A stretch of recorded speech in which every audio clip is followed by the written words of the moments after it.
First thing we're going to talk about is gave you guys all copies of the 6 time sheets and the sick policy. And we changed when we adopted our new personnel manual. And to do personnel manual, the following month, we made a change. Marvin asked for a change. We made that change on the sick days. And so we made that change on the sick days, and we didn't go ahead and think about what would happen in the future. So the way that it is right now, the way that it's written in the personnel manual, on their anniversary date, they can carry over 2 sick days, and they get 6 units, or 8 units. So they have 10 that they can have for that year, sick days. And by changing it to a quarter, 2 days every quarter, what happened would be and I use Jeff as an example, his anniversary is in May, so his time sheet's the second time sheet. Well, you can't see it on this one. Anyway, his sick time would go to 16 hours. Right now, he has 80, but he would go to 16 hours, and then the way that it would build back up, in July he had 32 hours, October 48, and it'd take him all the way to April of next year to get back to having a full 80. And they need to be off 2 weeks for sick days or for short-term disability to kick in. So and then Bobby runs into this next one because his anniversary is in June. If Jeff were to break his leg, he'd have 2 sick days. Well, because it's your anniversary date. This is what brought it up. I didn't realize it. And we had the same thing with Connor's in January. I guess we just didn't adjust it, but his should have been adjusted back to 16. And he should have, at this point, Mr. Connors is showing 80, but he would have no more than, what would he have, Sharon? 32 hours? He had 16. I can't say for sure, I didn't know to bring his, but I thought that I did adjust his back. Well, Lee has a copy of it. You're showing 80. Well, you do. Yeah, I got it. Well, you have it at 80. Yeah, I would have adjusted it back to 16 in January, and he would have received. Okay. You see what I mean? Yeah, I see what you're saying. Yeah, So it's just, I'm confused. I'm confused about this. I think that, what is fairly typical is when a new employee starts, they earn sick time based on quarters worked or hours worked, where you get so many per hours, or every quarter you get 2, whatever, until they've been there long enough, they've been there for a full 1 year period. And then each anniversary date or calendar year, based on how you reset them, then they get a set number. And that's how it tends to be. And that's how we have it written here. And I just don't remember why. I know Marvin made a request that they sick time accrue 2 days every quarter, but I don't know what the reason was.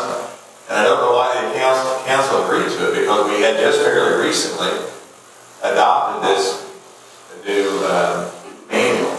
And I guess, I'm guessing that it occurred to Marvin based on his anniversary date that he didn't have it, and that he should earn some as he approached his next anniversary date, so he wouldn't have to go from that period to his anniversary date without any sick days to use should he need any. And I think what probably should have happened was he should, if the council wanted to, should have been given some additional sick days to make up that time, during the time period from when we adopted the policy till his next anniversary date. And then he would abide by the policy the way we have it written, that on each employee's anniversary date, their sick time is reset at 8 days a year. And so I think the solution here is, we ought to just fix everybody's sick time at 8 days. If they have any from years past, our policy allows them to carry 2 into the next year. So they can have as many as 10 days. And that it be reset on anniversary date each year. And this incremental business be rescinded. And then we simply abide by the written manual. And if that makes sense, we ought to make a motion to, sick time will accrue as stated in the current employee manual. And, Well, I went back and I looked at all these, and Jeff Commerce, his anniversary date was in January. And if that had reset to 80 at that time, he took 2 hours of sick time on January 31st. So he would have 70 hours left. So Jeff then, on his anniversary this week, will reset to 80. And then Bobby, next month is his anniversary. He has 55 hours now. So he would back that to 16, give his additional 64, so he would reset to 80. And then Marvin had his anniversary in October. On his anniversary, he had 16 hours, 16.65, so he would lose that 0.65, but then you would add in the 64 to give him 80 on his anniversary, so he's not losing anything. And So everybody would be set at 80. well, Marvin had an 8-hour sick in March, or he had 2 8-hour sick days in March, and he had 6.5 hours on December 4th and 2 hours on November 20th. So he's had 24.5 hours since his anniversary, so he would have 55.5 hours left.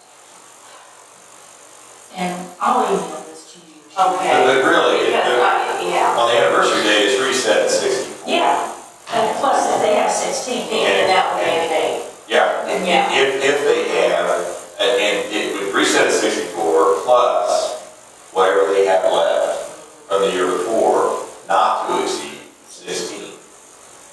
So if someone had 8 hours left from the previous year, they would start with 72, right? And if they didn't have any, they would start with 64. Yeah, this is just, I never. That's how it's written. That's the way the new policy was, and then we changed it, and I'm thinking about in the future, after that first year works its way through, where we would be, but actually, I mean, yeah, nobody's losing anything. Well, and to do it the way that the council decided to then, and again, I go back based, just sort of an assumption that it was only to give Marvin some sick time during that time period.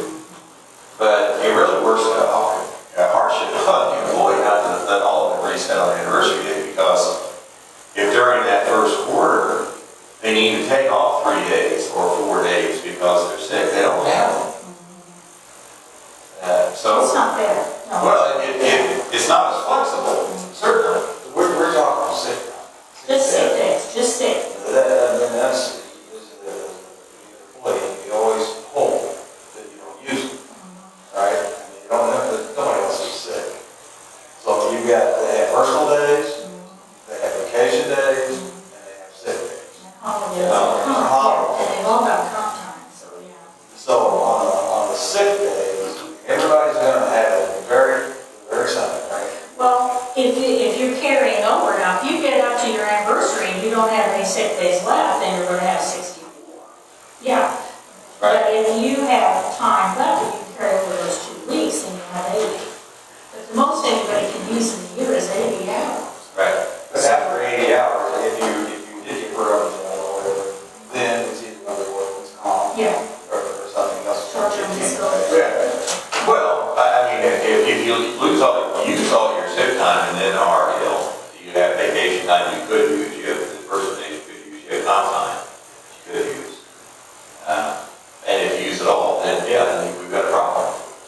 You're out of benefits. But, you know, I think it's gotten, in my opinion, sick time has gotten really out of hand with a lot of employers, because folks that accrue this sick time and they carry it over will have hundreds and hundreds of hours.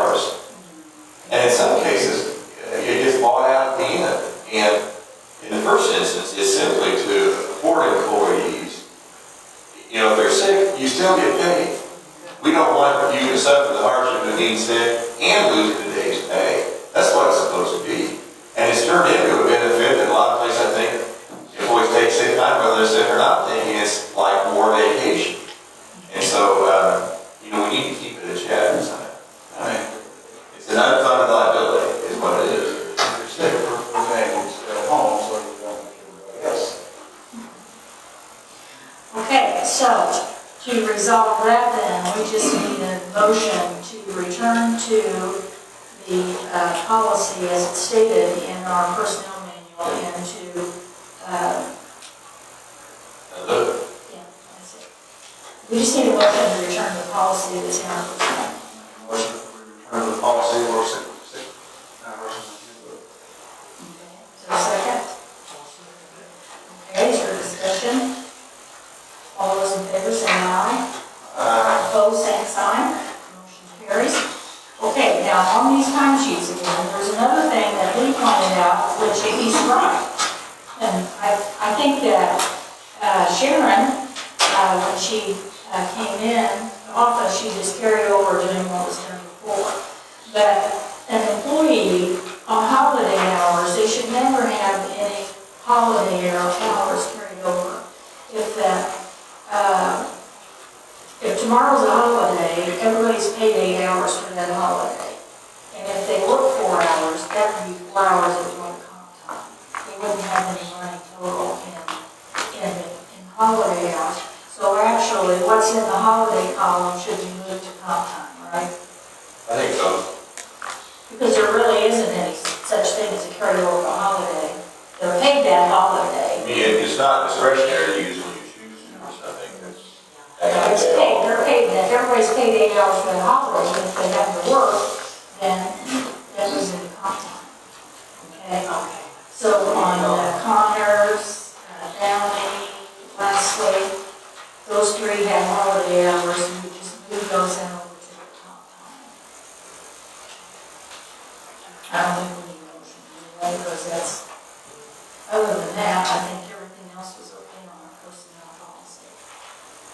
And historically, what that would have meant was if someone did work on a holiday, if they worked 4 hours on a holiday, you would do 4 hours of their holiday hours. Is that how that was done? Yeah, I was just, it was just the way. It's the way well, there was always that column, but it's not needed. Okay.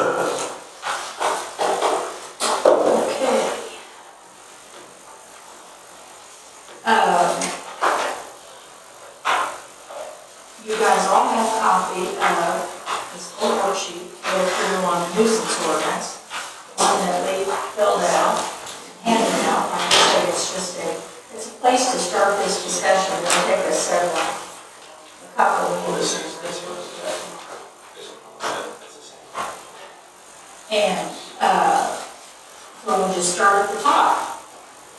The proposed one says the Morgantown Town Marshal shall be responsible. Our current one says the Town Council shall, where necessary, designate. And then later in the ordinance, it says it's the Town Marshal. But this, are you guys okay with keeping it under Town Marshal responsibility? Okay. And then public nuisance prohibition maintains the purpose of this ordinance. Any person who maintains a permit or permits a condition that unreasonably annoys, injures, or endangers the safety, health, morals, or comfort of the public. That's pretty standard language on nuisance ordinance. You guys okay with that one? B, interferes with, obstructs, or renders dangerous for passage or use in public right-of-way or easement, sidewalk, ditch, or other public facility. Okay with that one?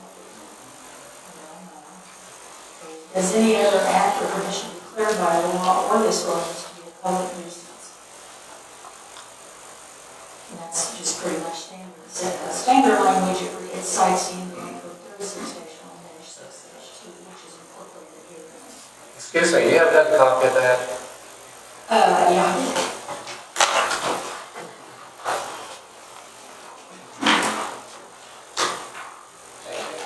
Okay, so then move on to public nuisances enumerated. Number Okay, snow or ice remaining on public sidewalks continuously for 24 hours. And you guys, you want to take that one off? Is that snow or ice on just anybody's sidewalk? It says public, so anybody's sidewalk. Well, it would be a dog leaving that something's happening. Yeah, up to their house, but it'd be the public sidewalk.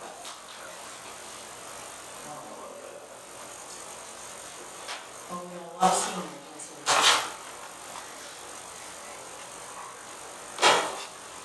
You always hope that. You hope that they. They clean their sidewalks, but if they're not able to clean their sidewalks, they're not able to do it. Snow or ice, rain, So, storm. are you thinking of taking that out? You want to, you're going to, there's three that want to take it out. Right. Snow or ice, rain, stormwater, wastewater, transferred or discharged from private property onto a street or sidewalk. That's pretty standard. You guys okay with that one? I mean, there's some people who don't have a place to, I mean, they're allowed to discharge it on the street or sidewalk, or what are you saying? No, they're not, well, they're not supposed to. Where are some people supposed to discharge it to? Now, what do you mean, like there's snow, ice, rain? Well, just on their own property, rather than shovel it to the street. Is that what you mean? I know when I was there in the park. Yeah. On Park Street, there was no storm sewers, there was no place to. Yeah. I think that maybe a middle ground here would be to limit it to stormwater or wastewater and require that there has to be something deliberate done Yes. by some sort of design or improvement that, Okay.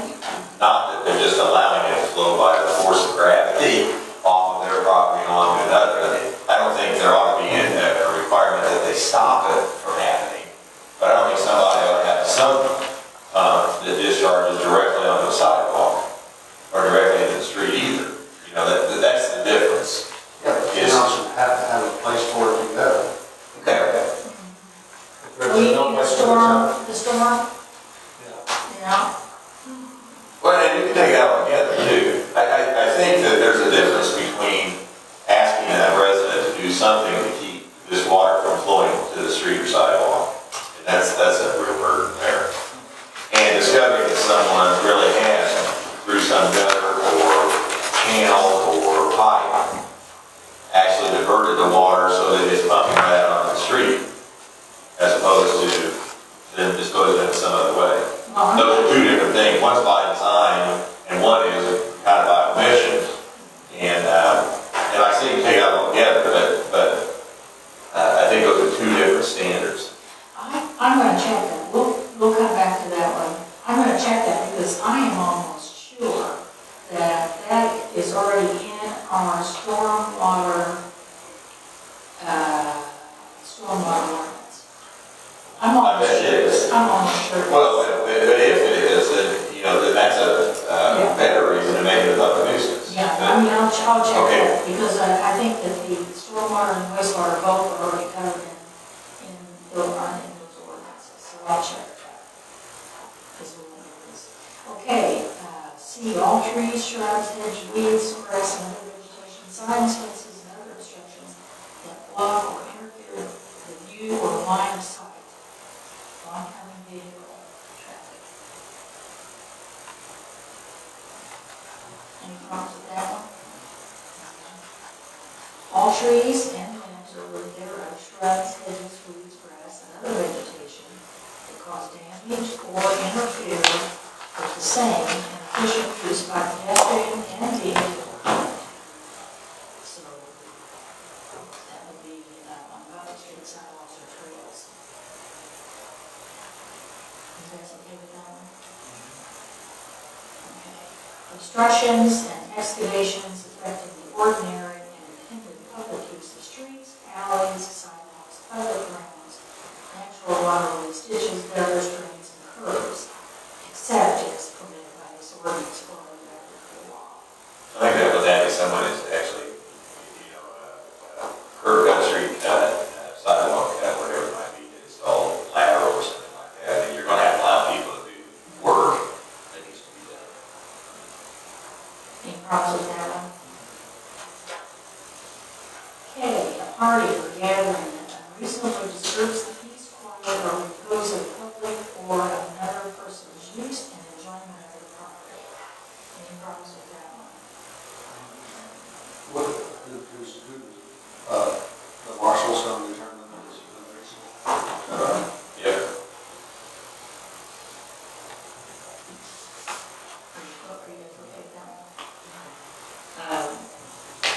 Basically, what happens when the county comes away, they use the county noise ordinance. Okay, next one, barbed wire, razor wire, or any sharp iron points on any rail or post. You guys okay with that one? Okay. Discarded or irreparable machinery, household appliances, automobile bodies, or other materials or related parts stored or kept in home. Any problems with that one? No? Any well, or similar excavation is left uncovered or in such a condition, other condition as to constitute a hazard. Any problems with that? Garbage, trash, debris, leaves, compost, or limbs, or other discarded items placed or left on public right of way or on adjacent private property except as permitted in this ordinance or other ordinances of the county. And, for example, to allow for time solid waste collection. So garbage, trash, debris, leaves, compost, or limbs, or other discarded items. You guys okay with that one? Walker, you okay with that one? All other conditions or things likely to cause injury to a person or property of another. Clear with that one? Any distinct noise that unreasonably annoys, disturbs, injures, or endangers the comfort, health, peace, safety, or welfare of any person, or interferes with the enjoyment of their property. Any of you have a problem with that one? Okay.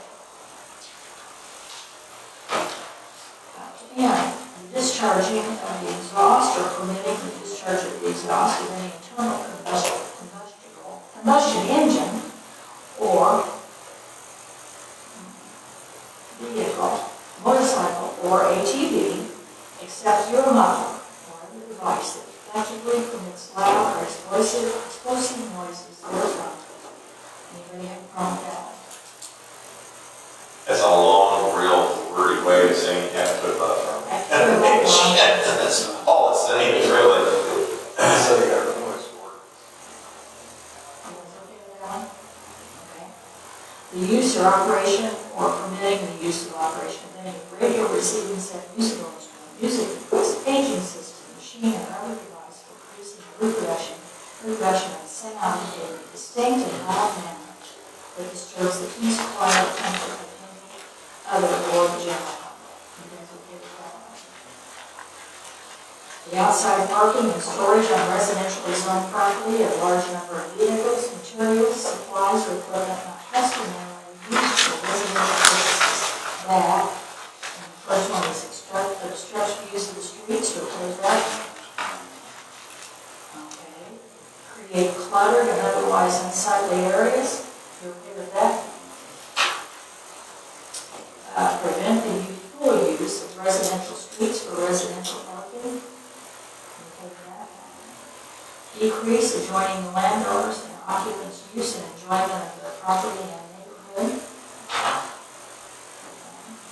Otherwise adversely affect property values and neighborhood patterns. Okay with that one? Okay. So then the next one is abandoned vehicle, and that is just right out of state code, right? It is. Anybody want to discussing that, but that's just right out of state code, that's what we have now. So we'll skip all of that, and we're going to section 4. Owners and occupants of real property in the town shall maintain and use their property in a manner that does not constitute a public nuisance and otherwise complies with this ordinance. So in section 5, in the event of the violation of this ordinance, an officer of the Morgantown Police Department shall issue a written notice, violation notice, to the property owner as identified in and at the address appearing in the records of the county auditor, either by personal delivery or by way of registered or certified mail or other public means by which a written acknowledgement of receipt may be requested. I think the big change here is that if there is a violation of the nuisance, there'll also be a written notice sent to the property owner if it's a rental. Right now, the property owner doesn't receive it. It's just given to the person who lives there. The other difference too is I think right now, it has to be done by way of mail in the current ordinance, as opposed to personal delivery. So the extent to which an officer may want to just write a citation and hand it to somebody, our current ordinance doesn't permit that. Why? But it is done. Are you guys okay with that one? Inform the property owner of the violation of this ordinance and describe with reasonable particularity the conditions that constitute a public nuisance. Are you okay with that? You have to tell them what the nuisance is. Direct the property owner to abate the violation within 10 days from the date of receipt of the violation notice. Within 10 days, what? You okay with that? Inform the property owner that if the violation is not abated, the town may elect to abate the violation and bill the property owner for the costs incurred by the town, including administrative and attorney. You okay with that one? Advise the property owner that the violation may be appealed by submitting within 10 days from the day of the receipt of the violation notice or written notice of appeal. You okay with that? They can appeal it. Okay, so then section 6, in the event of violation of this ordinance is not abated within the time prescribed, the town as permitted by pursuant to Indiana Code 36-1-692 may enter onto the property and abate the violation or contact with a private contractor to abate the violation. The town may abate an ongoing violation in the same manner and as often as the conditions on the property require. Additionally, in the event of this ordinance, if the ordinance is not abated within the time period, the property owner may be subject to penalties of up to $300 per day for each violation that continues beyond the time prescribed. That's the same thing that we have right now. You guys okay with that? Okay. If the town abates a violation, it will issue a bill to the property owner for the costs it incurs bringing the property into compliance with the ordinance, including administrative costs, removal costs, and attorney fees. A bill issued to the property owner under this section will be delinquent if not paid within 30 days after the date. You okay with that one?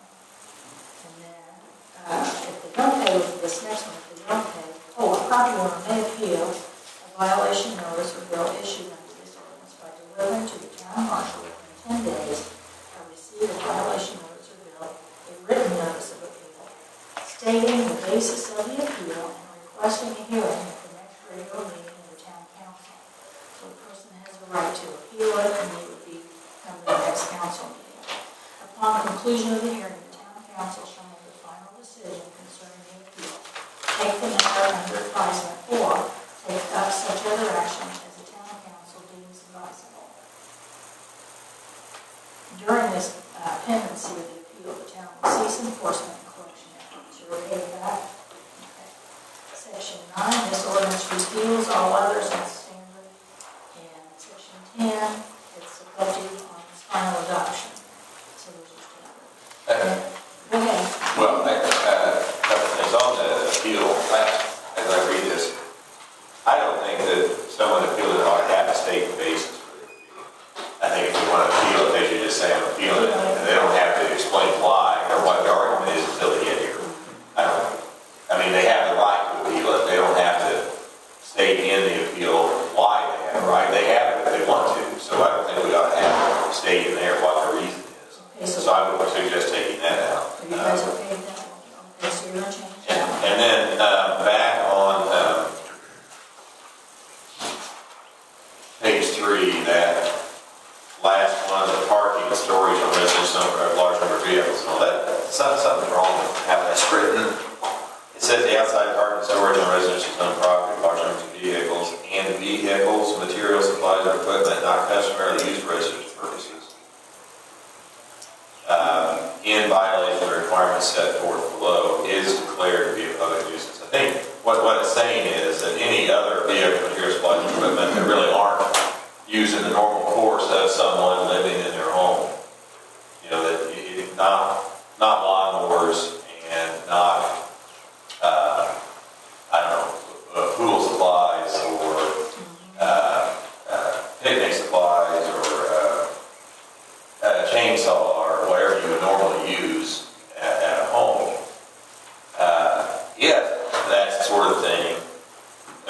view of streets, creates clutter, otherwise, then it's declared to be a nuisance. So I think it needs to say more like vehicles, materials, supplies, equipment not customarily used for residential purposes. That cause or creating the conditions listed below shall be deemed to be a public nuisance. What one is that? Is that in? That's O. Oh, Yeah, I don't mean to change the meaning, I just think Oh, I no. would want to rewrite it to make it a little bit clearer. yeah, so you're gonna rewrite it. Yeah. Now, a couple of things that I added, just for you guys to look at, because it's, in our current ordinance, it says that a lot, in the definitions, a lot or parcel includes, in addition to those grounds with respective boundaries, all of the grounds lying to the center of the street. Is that? Or the alley?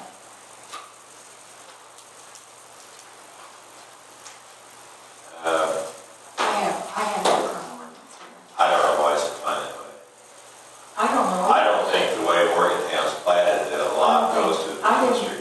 I didn't think that it did either, but that was on there, so I wanted to bring that up. So In addition to that those grounds, restricted grounds, all the grounds like the center of the street or alley of the street or alley is not approved.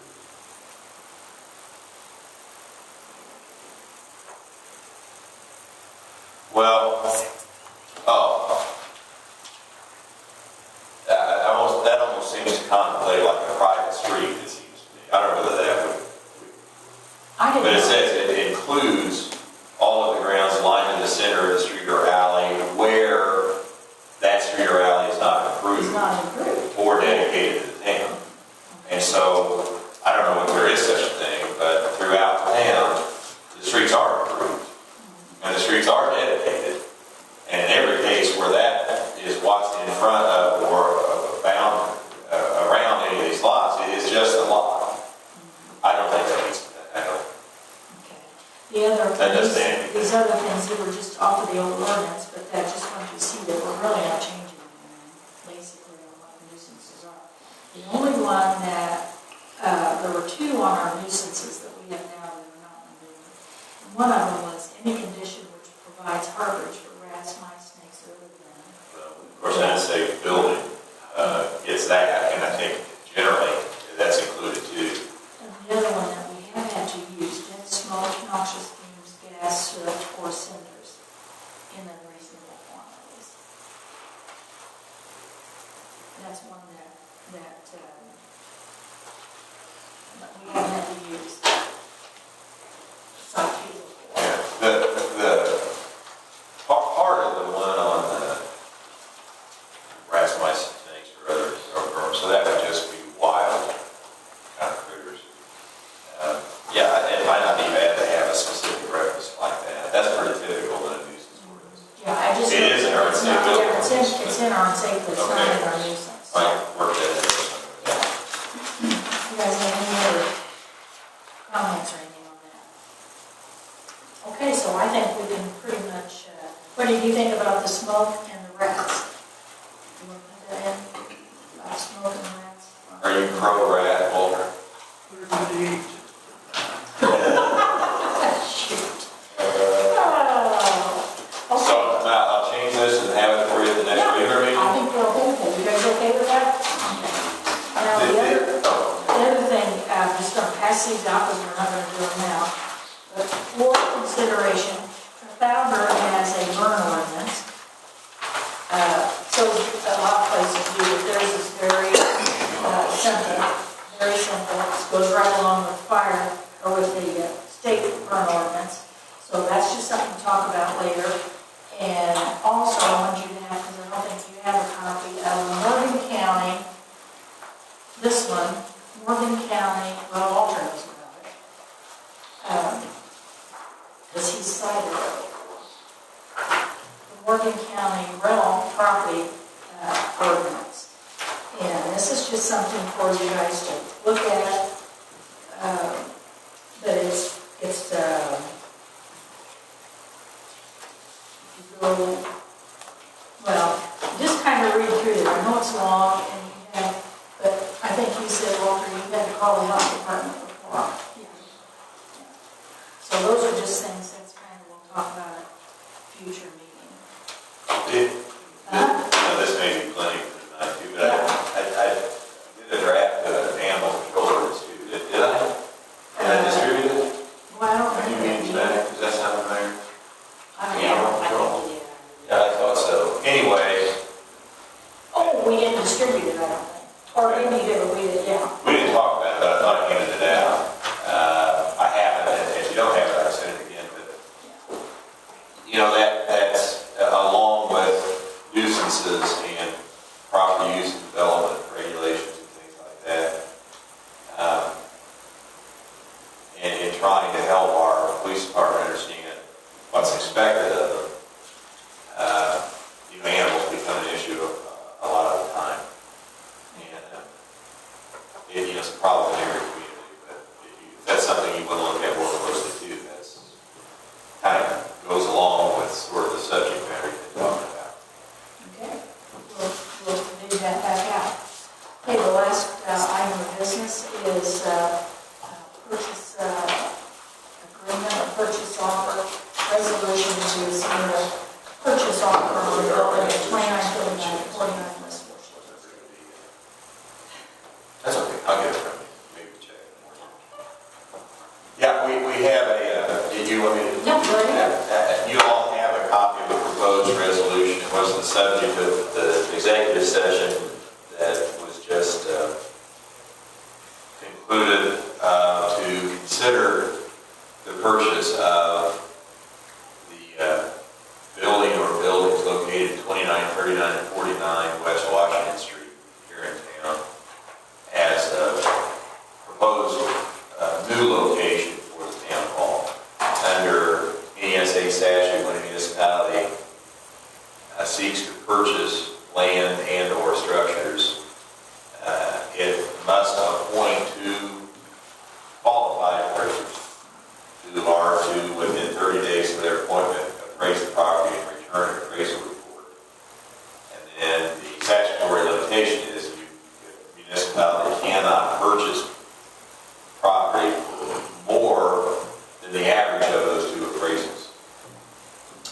And so to start the process, one, you would have to decide that you have an interest in the property. Two, to appoint appraisers.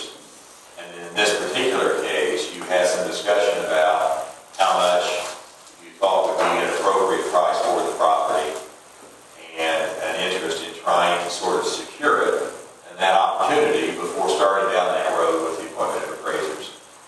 And so I prepared a form purchase agreement that each of you have that identifies the property, proposes a purchase price of $47,500, makes the purchase of the property conditioned upon the appraisals coming back with an average that is equal to or greater than that $47,500 purchase price, and includes very broad general conditions allowing the town to do inspections, and not only the condition of the property, the title of the property, but ultimately concluding that it is fit for the use that you all have in mind, that it really will serve the purpose that you intend. If you decide down the road that it won't, you can terminate the contract,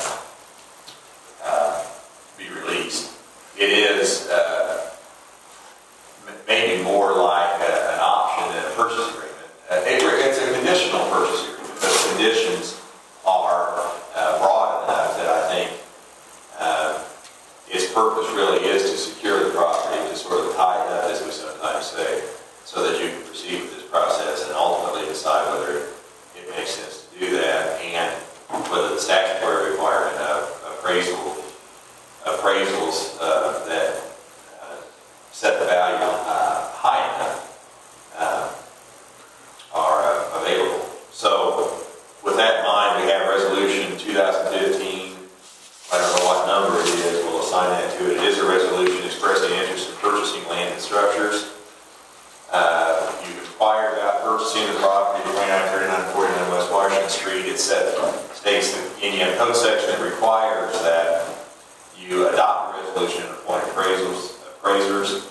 So the town council meeting tonight on May 11th is approving, and subject to the requirements and conditions of the Indiana Code, the purchase of the land and structures at that address for $47,500.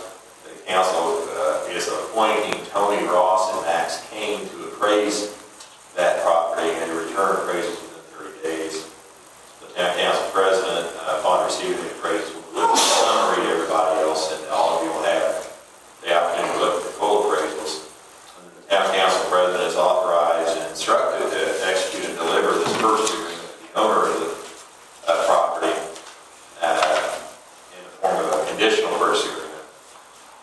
so that the property can kind of be secure while we're waiting to lay this out. So this is presented to be adopted by the Morgantown Town Council on May 11th. Need a So motion? you just need a motion to adopt the resolution, this resolution, and we'll get a number assigned to it after we know the plan. Motion that we adopt this resolution. I think it's the 8th, okay. Is there a Well, I'll second? mention the second of this. Okay, discussion? All those in favor say aye. Opposed, same sign. Okay. Motion carries. Sharon, there's 2 copies here, and I need one back. If you will, because I texted it earlier along. So if you will sign, give me the one back, and then we can have the other. Yeah, it's just.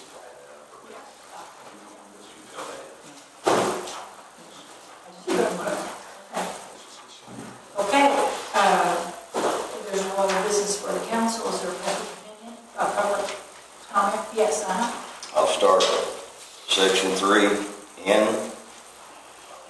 Use, operation of printing, use or operation of radio, receiving set musical instrument is supplied to the church's planner music.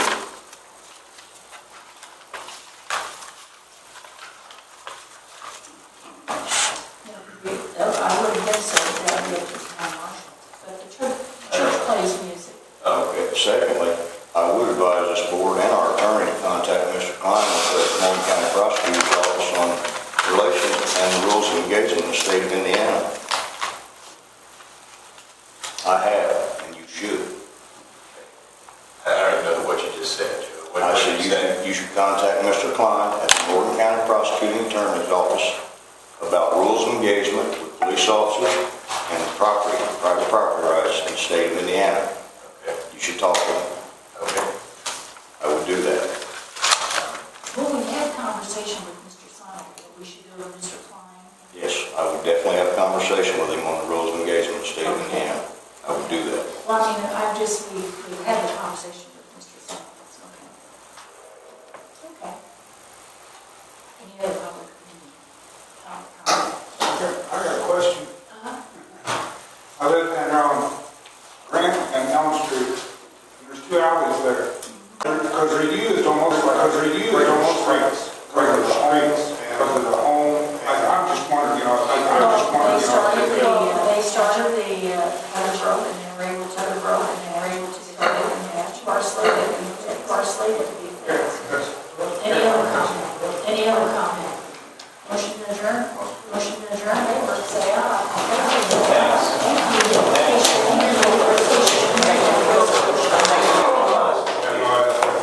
You good?